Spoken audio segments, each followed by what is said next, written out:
Le shiitake, aliment ou médicament? Au Japon et en Chine, le shiitake a été utilisé à la fois comme aliment et comme médecine pendant des milliers d'années.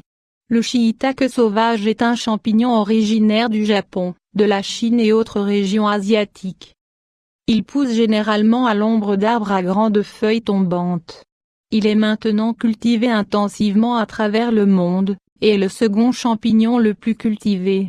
Il contient 26% de son poids sec en protéines, des lipides, principalement de l'acide linoléique, des hydrates de carbone, des vitamines du groupe B, de la vitamine C, et des ergostérols. En plus de ses propriétés nutritives, de nombreux composés ayant une action immunoprotectrice et antibactérienne, ont été isolés de ce champignon. Histoire: au Japon et en Chine, le shiitake a été utilisé à la fois comme aliment et comme médecine pendant des milliers d'années. Au Japon, il était tellement apprécié pour son goût et ses qualités, que son usage était réservé à la seule famille impériale.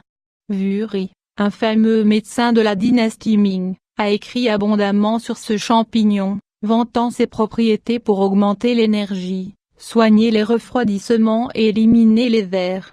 Bien fait, le shiitake est un des champignons médicinaux les mieux connus.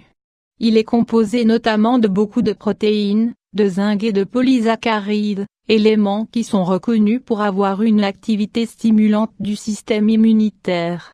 Il est la meilleure source alimentaire de vitamine D après le saumon et le thon. Les chercheurs japonais ont réalisé de nombreuses recherches sur le shiitake et ont démontré qu'il aide à abaisser le taux de cholestérol, à prévenir les attaques cardiovasculaires, et à combattre les rhumes, grippes et autres attaques virales, en stimulant le système immunitaire. Les propriétés antivirales sont attribuées au polysaccharide léthinine, qui aide à combattre le cancer en stimulant les cellules T et les macrophages, qui neutralisent et éliminent, en les phagocytant, les antigènes étrangers dans l'organisme. La léthinine aide également l'organisme à produire de l'interféron, un groupe de protéines accompagnant les globules blancs, impliqués dans la lutte contre les attaques virales. Toxicité: le shiitake est d'un usage très sécuritaire, mais il peut cependant provoquer une diarrhée passagère, des ballonnements intestinaux et des démangeaisons de la peau, chez certaines personnes, lorsque pris en quantité importante.